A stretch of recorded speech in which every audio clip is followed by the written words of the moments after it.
નમસ્તે audience, a very warm welcome to you all. આપણે જોઈ રહ્યા છીએ standard 7 social science chapter number બીજું આપણું ચાલી રહ્યું હતું, જેની થીમ છે દિલ્હી સલ્તનત. ચેપ્ટરને આપણે આગળ કન્ટિન્યુ કરીએ એ પહેલાં આપણી ચેનલનું નામ, જે લોકો જૂના સબસ્ક્રાઈબર્સ છે એ લોકોને આઈડિયા હશે કે ચેનલનું નામ પહેલાં હતું સિવિક અવેરનેસ, બરાબર છે, આ નામ હતું. પણ હવે આ નામ જે છે થોડુંક અઘરું પડતું હતું અને જેને કહી શકાય કે સર્ચ કરવામાં પણ ટફ પડતું હતું. તો એના લીધે ઇઝી કરવા માટે મેં નામ જે છે ચેનલનું બદલી નાખ્યું છે. એટલે નવું નામ જે આપણે રાખેલું છે એ જીપીએસસી વિથ મી.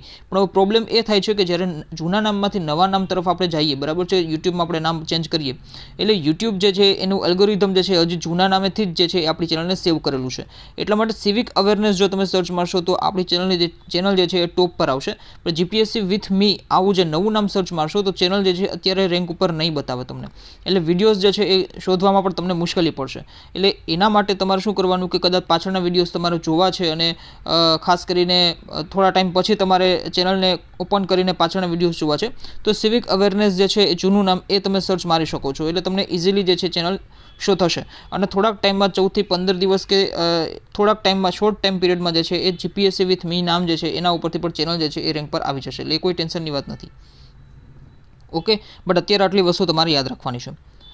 બીજું એ કે અત્યાર સુધી આપણે ખાસ કરીને ગઈકાલનો જે લેક્ચર હતો, ગઈકાલનો જે વિડીયો હતો એ જીપીએસસીના બુકલિસ્ટ ઉપર હતો. જીપીએસસી હોય, ડીવાયએસ હોય કે એસટીઆઈ હોય, એના બુકલિસ્ટ ઉપર મેં વિડીયો બનાવેલો હતો. તો જે લોકોએ હજુ સુધી એ વિડીયો નથી જોયો તો એ લોકોને રિક્વેસ્ટ કે એ વિડીયો ખાસ કરીને જોઈ લે. એમાં સારી રીતે મેં એક્સપ્લેન કરેલું છે કે ભાઈ કઈ રીતે કઈ બુક્સ તમે યુઝ કરી શકો, કઈ ઓથેન્ટિક બુક્સ તમે યુઝ કરી શકો. અને વિડીયોને સ્કીપ કરતાં બિલકુલ નથી જોવાનું, કેમ કે એમાં મેં પ્રિલિમ્સ અને મેઇન્સ એક્ઝામની સ્ટ્રેટેજી શું હોઈ શકે એ પણ મેં સારી રીતે એક્સપ્લેન કરેલી છે કે ભાઈ પ્રિલિમ્સ એક્ઝામ હોય તો કેવી રીતે એમાં વાંચવાનું અને પ્રિલિમ્સ એક્ઝામ જે છે એ કેવી રીતે લેવાય છે, તમામ વસ્તુ ડિટેલમાં સમજાવેલી છે. અને પ્રિલિમ્સથી સ્ટોપ નથી કરેલું, મેઇન્સ વિશે પણ મેં સમજાવેલું છે કે ભાઈ મેઇન્સ એક્ઝામ કેવી રીતે લેવાય છે અને મેઇન્સ ના જે ક્વેશ્ચન્સ છે એનો ટ્રેન્ડ અને એનો નેચર કેવી રીતે હોય છે અને કેવી રીતે તમે મેઇન્સ અટેમ્પ્ટ કરી શકો.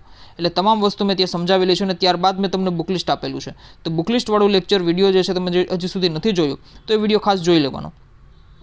અને ખાસ કરીને જીપીએસસીના સિલેબસવાળો વિડીયોઝ પણ તમે બે વિડીયો જે છે જીપીએસસીના સિલેબસના GS1 અને GS2 તો એ પણ જો તમે હજી સુધી નથી જોયા તો એ પણ ચેનલની વિઝિટ કરશો. અને પ્લેલિસ્ટ સેક્શનમાં જ્યારે તમે જશો તો જીપીએસસી સિલેબસ, બરાબર છે, આવી તમને પ્લેલિસ્ટ જે છે એ શો થશે. જીપીએસસી સિલેબસ આ પ્લેલિસ્ટની અંદર 6 વિડીયો અત્યારે હાલમાં જે છે એ મૂકેલા છે મેં. તો એ 6 વિડીયોઝ જે છે સારી રીતે તમારે જોઈ લેવાના. એમાં ઇઝીલી જે છે તમને એની સ્ટ્રેટેજી શું હોઈ શકે અને એક પોઈન્ટ મેં તમને સમજાવવાની કોશિશ કરેલી છે કે ભાઈ ઇતિહાસ છે સપોઝ, તો ઇતિહાસમાં આપણે કેવી રીતે વાંચવાનું, શું વાંચવાનું, એ તમામ વસ્તુ મેં ત્યાં સમજાવેલી છે.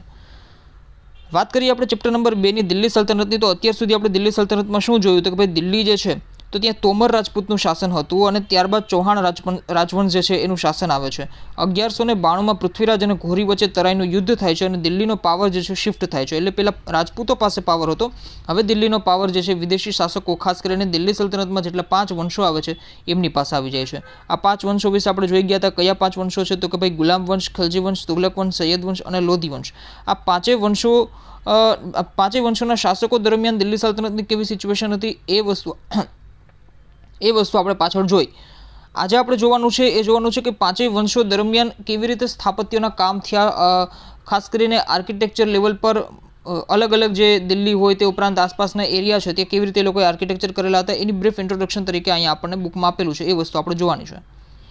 ત્યારબાદ મેં તમને પાછળના લેક્ચર્સમાં એ પણ સમજાવવાની કોશિશ કરેલી હતી કે ભાઈ દિલ્હી સલ્તનતના શાસકો છે તો એની માહિતી આપણને ક્યાંથી મળે છે તો કે ભાઈ અભિલેખ હોય, સિક્કા હોય, સ્થાપત્ય હોય અને મિન્હાજ સિરાજ નામના ઇતિહાસકાર છે ત્યાં એના જેને કહી શકાય એકાઉન્ટ્સ છે એની આગળથી આપણને દિલ્હી સલ્તનતના શાસકોની માહિતી મળે છે. આ સ્થાપત્ય વિશે જે છે એ આજના લેક્ચરમાં આપણે જોવાનું છે આગળ. ત્યારબાદ આપણે એક એક વંશને ખૂબ ડિટેલમાં જોયા હતા. જેમ કે ભાઈ ગુલામ વંશ હોય, સ્લેવ ડાયનેસ્ટી, તો એમાં 3 શાસક અથવા રૂલર જે છે આવે છે. કુતુબી વંશ હોય એટલે કુતુબુદ્દીન એબક, ત્યારબાદ ઇલ્તુત્મિશ, રઝિયા સુલતાન અને બલબન. આ તમામ શાસકો જે છે એને યાદ રાખવા ખૂબ મહત્વના છે, કેમ કે આજે આપણે જે સ્થાપત્ય જોવાના છે તો અલગ અલગ શાસકે કયા સ્થાપત્યો કર્યા, બરાબર છે, એને ગુખણપટ્ટી કરવાની જગ્યાએ જો તમે બધા શાસક સમજેલા હશે તો ઇઝીલી તમારા માઇન્ડમાં જે છે એ વસ્તુ બેસી જશે.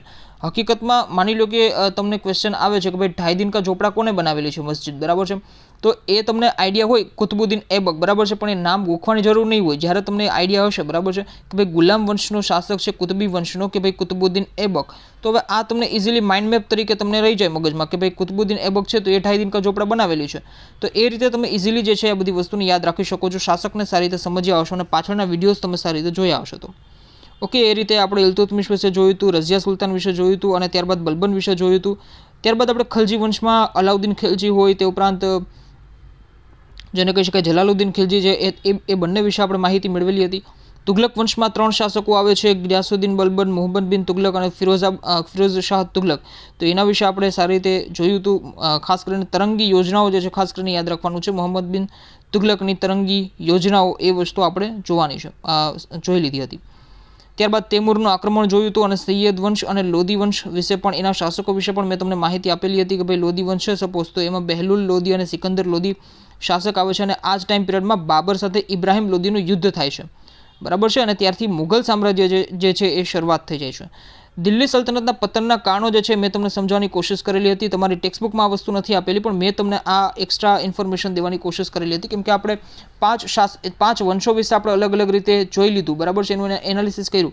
એના ઉપરથી આપણને આ 5 વસ્તુ જે છે એ જાણવા મળે છે, મતલબ આપણે સમજી શકીએ આ વસ્તુના બુકમાં નથી આપેલું, પણ આ વસ્તુ આપણે એટલીસ્ટ સમજી શકીએ કે ભાઈ ઉત્તરાધિકારીની લડાઈ હતી, ત્યારબાદ મતલબ એ ટાઈમ પિરિયડમાં થતી હતી. સૈન્ય મજબૂતી જે છે એ પણ તમને માત્રામાં ઓછી જોવા મળે છે, કેમ કે અહીંયા તમે જુઓ કે શાસન વ્યવસ્થા તમે સમજેલા હો તો તમને આઈડિયા આવી જાય કે ભાઈ સૈન્ય મજબૂતી કેમ ઓછી, કેમ કે ભાઈ એના જે શાસકો છે, બરાબર છે, પછી અલગ અલગ જે એના પ્રોવિન્સીસ હોય, રાજ્યો હોય, તો એમાં જે છે એના રાજ્યોમાં જેને પાવર સોંપેલો હોય રાજાએ, બરાબર છે. આપણે સ્થાપત્યમાં આપણે જોઈએ, બરાબર છે, રાજ્ય શાસન વ્યવસ્થામાં કેન્દ્રીય વિભાગ અને પ્રાંતીય વિભાગમાં આપણે જોઈએ તો જ્યાં ઇક્તદાર છે, ઇક્તદારનો રોલ શું હતો મેં તમને ત્યાં સમજાવેલો હતો કે ભાઈ ઇક્તદાર જે છે મિલિટરી હેલ્પ પણ કરતા રાજાને, એટલે જેને કહી શકાય કે જે સૈન્ય મજબૂતી જે છે શાસકની એ પણ ઓછી હતી. અને આ ટાઈમ પિરિયડમાં તૈમૂરનું આક્રમણ થાય છે, તાનાશાહી સરકાર આ જે છે એ હોય છે, મતલબ શાસકો, અને ખાસ કરીને એનું એમ્પાયર, એનો જે ક્ષેત્ર છે, રાજ્ય ક્ષેત્ર, એ ખૂબ જ વ્યાપ એનો ખૂબ જ વધારે છે. તો એ હિસાબથી આપણે એટલું અનુમાન લગાવી શકીએ કે આ કારણો હોઈ શકે પતનના. ત્યારબાદ રાજ્ય વ્યવસ્થા વિશે મેં તમને સમજાવેલું હતું કે ભાઈ રાજાનું સ્થાન જે છે કેન્દ્રમાં છે, કેન્દ્રીય શાસન કેવું હોય છે, અલગ અલગ ડિપાર્ટમેન્ટ્સ વિશે આપણે જોયું હતું. ત્યારબાદ જે પ્રાંતનો વહીવટ છે એ વિશે આપણે જોયું હતું, સ્થાનીય વહીવટ વિશે આપણે જોયું હતું.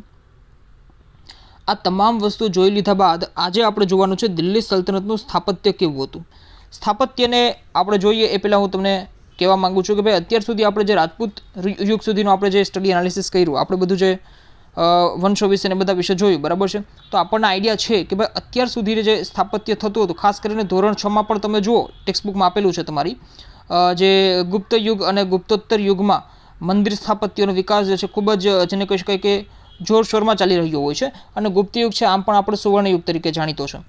તો અત્યાર સુધીનું જે ભારત હતું તો એમાં આપણે કયા પ્રકારના સ્થાપત્યો જોવા મળે છે, તો કે ભાઈ સ્તૂપ હોય, ચૈત્ય હોય. આ સ્તૂપ અને ચૈત્ય તો મૌર્ય કાળમાં પણ જોવા મળે છે. તે ઉપરાંત ગુપ્ત યુગમાં આપણને મંદિર સ્થાપત્યની અલગ અલગ શૈલીઓ વિશે જોવા મળે છે. ગુપ્તોત્તર યુગમાં પણ મંદિર સ્થાપત્યની શૈલીઓ વિશે આપણને અલગ અલગ રીતે જોવા મળે છે. અહીંયા વાત માત્ર ને માત્ર સ્થાપત્યની થાય છે, બરાબર છે. આર્ટ એન્ડ ક્રાફ્ટ્સની અહીંયા હું વાત નથી કરવા માંગતો, માત્ર ને માત્ર સ્થાપત્યની જ વાત કરવા, સ્થાપત્યના પર્પઝથી જ જે છે આપણે આ બધી વસ્તુઓ સમજીએ છીએ. બાકી જે મૂર્તિકળા છે, સ્કલ્પચર્સ છે, એ બધી વસ્તુની અત્યારે આપણે ચર્ચા નથી કરતા. તો સ્થાપત્યમાં મેં તમને કીધું એમ કે ભાઈ ભારતીય શૈલીનું અત્યાર સુધી સ્થાપત્ય ભારતમાં જોવા મળતું હતું, કેમ કે અહીંયા ક્ષત્રિય વંશો જે છે એનું જ રાજ હતું. પણ હવે માની લ્યો કે દિલ્હી સલ્તનત છે તો વિદેશી શાસકો છે, ખાસ કરીને મુસ્લિમ શાસકો છે. તો હવે જે ભારતમાં સ્થાપત્ય આવશે તો એ ઇસ્લામિક સ્થાપત્ય જે છે એ ભારતમાં હવે જોવા મળશે દિલ્હી સલ્તનતના ટાઈમ પિરિયડમાં, બરાબર છે. એટલે આ વસ્તુ જે છે બે ટાઈમ પિરિયડ વચ્ચેનો જે ગેપ, બરાબર છે, એના લીધે સ્થાપત્યમાં જે ચેન્જીસ આવે છે એ પણ આપણે વસ્તુ ખાસ કરીને સમજવાની છે કે જે રીતે ભાઈ અત્યાર સુધી આપણે જોઈએ તો સ્તૂપ હોય, ચૈત્ય હોય, મંદિર સ્થાપત્ય હોય, તે ઉપરાંત પણ અનેક સ્થાપત્યો આપણને ભારતીય શૈલીમાં જ જોવા મળે છે. પણ હવે જે વસ્તુ છે એ બદલી જશે. હવે ઇસ્લામિક સ્થાપત્ય, મુસ્લિમ સ્થાપત્યોની ભારતમાં જે છે શરૂઆત થઈ જાય છે. તો એમાં શું શું હોય છે, તો કે ભાઈ કિલ્લાઓ બનતા હોય છે અલગ અલગ પ્રકારના, તે ઉપરાંત મસ્જિદો ખાસ કરીને બનતી હોય છે, મકબરાઓ બનતા હોય છે, મકાનો, બગીચા, દરવાજા, કિનારાઓ, આ બધી વસ્તુઓ જે છે એ મિનારાઓ, આ બધી વસ્તુઓ જે છે એ અલગ અલગ ટાઈમ પિરિયડમાં જોવા આપણને મળતી હોય છે.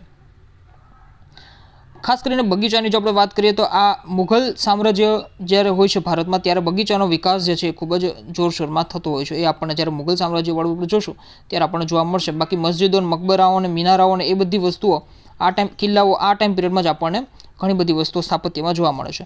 તો અલગ અલગ શાસકો, અલગ અલગ વંશો આપણે જોયા, તો અલગ અલગ વંશો દરમિયાન શું શું સ્થાપત્ય થયું એ આપણે થોડુંક જોવાની કોશિશ કરીએ અને ડિફરન્શિએટ કરવાની કોશિશ કરીએ.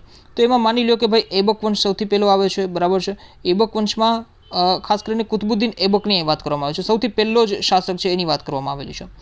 તો દિલ્હીમાં આપણને ખબર છે કે ભાઈ કુવતુલ ઇસ્લામ મસ્જિદ જે છે એની સ્થાપના કરાવે છે કુતુબુદ્દીન ऐबक। આ જે કુવતુલ ઇસ્લામ મસ્જિદ છે એકચ્યુઅલી આ હિન્દુ જૈન ટેમ્પલ્સને ડિસ્ટ્રોય કરીને આ કુવતુલ ઇસ્લામ મસ્જિદ જે છે એ બનાવવામાં આવેલી છે, બરાબર છે। એટલે આ જે મુસ્લિમ સ્થાપત્યો છે ખાસ કરીને એમાંના 80%થી પણ વધારે સ્થાપત્યો તમને એવા જોવા મળશે કે જે ભારતમાં ઓલરેડી જે ટેમ્પલ આર્કિટેક્ચર હોય, મંદિરનું આર્કિટેક્ચર હોય, તે ઉપરાંત પણ અલગ અલગ આર્કિટેક્ચર હોય એને ડિસ્ટ્રોય કરીને શાસકોએ જે છે એ ઇસ્લામિક સ્થાપત્ય જે છે એની રચના કરેલી છે।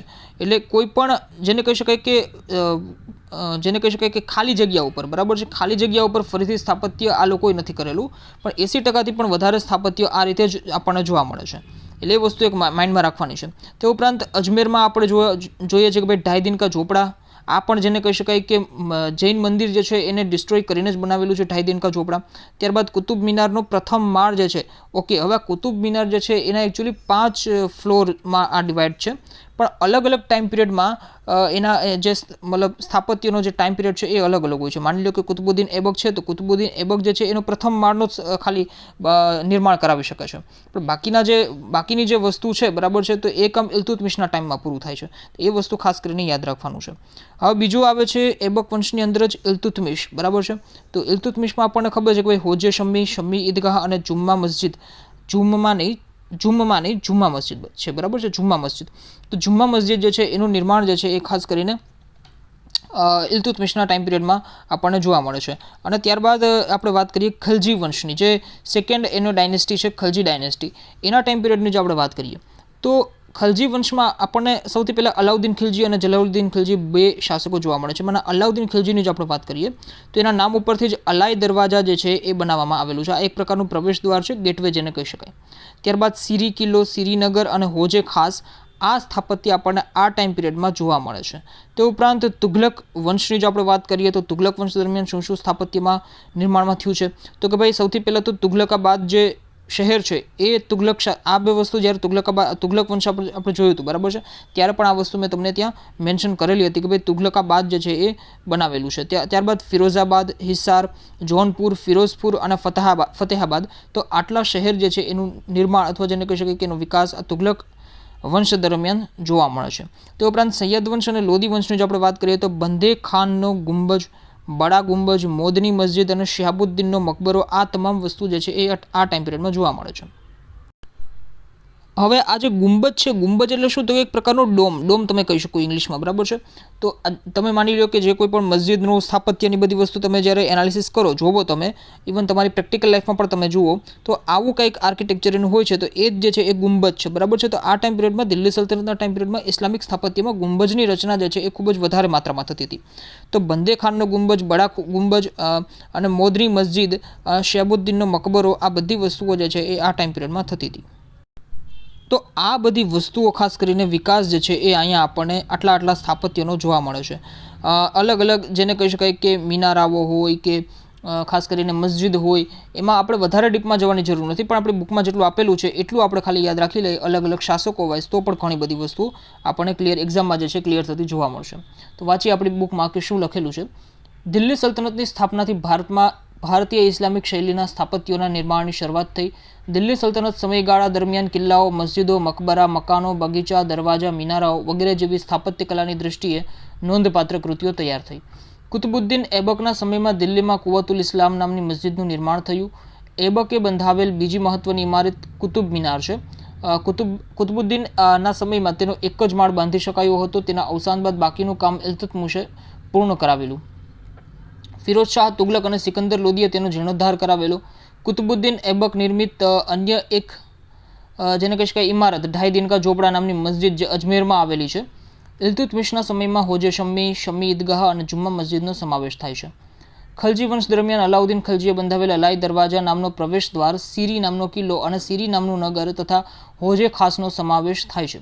તુગલક શાસન દરમિયાન તુગલકાબાદ, ફિરોઝાબાદ, હિસાર, જૌનપુર, ફિરોઝપુર, ફતેહાબાદ વગેરે નગરો વસાવવામાં આવ્યા। આ સમયગાળા દરમિયાન દિલ્હીમાં અનેક કિલ્લાઓ, મસ્જિદો, તળાવો, મહેલો, સ્નાનાગરો, મકબરાઓ, પુલો, સરાઈઓ, બગીચાઓ વગેરેનું નિર્માણ થયું। સૈયદ અને લોદી વંશ દરમિયાન મકબરાઓ અને મસ્જિદનું નિર્માણ થયું, જેમાં બંદે ખાનનો ગુંબજ, બડા ગુંબજ, મોઠની મસ્જિદ અને શિહાબુદ્દીનનો મકબરો જે છે એ મુખ્ય છે। તો આટલી વસ્તુઓ આજે આપણે જોઈ હવે આપણે દિલ્હી સલ્તનત જે છે એ આપણું પૂરી રીતે કમ્પ્લીટ થાય છે અને નેક્સ્ટ જે આપણા જેને કહી શકાય કે રાજ્ય આવે છે એ આવે છે વિજયનગર સામ્રાજ્ય, જે દક્ષિણ ભારતમાં છે. એ આપણે આવતા નેક્સ્ટ લેક્ચરમાં જોવાની કોશિશ કરશું અને ત્યારબાદ આપણે વિજયનગર અને બહેમની સામ્રાજ્યને કમ્પ્લીટ કરી અને દિલ્હી સલ્તનતનું આપણે જે એન્ડ છે એ થોડુંક જાણી અને ત્યારબાદ આપણે મુઘલ સામ્રાજ્ય તરફ ફાઇનલી મૂવ કરશું.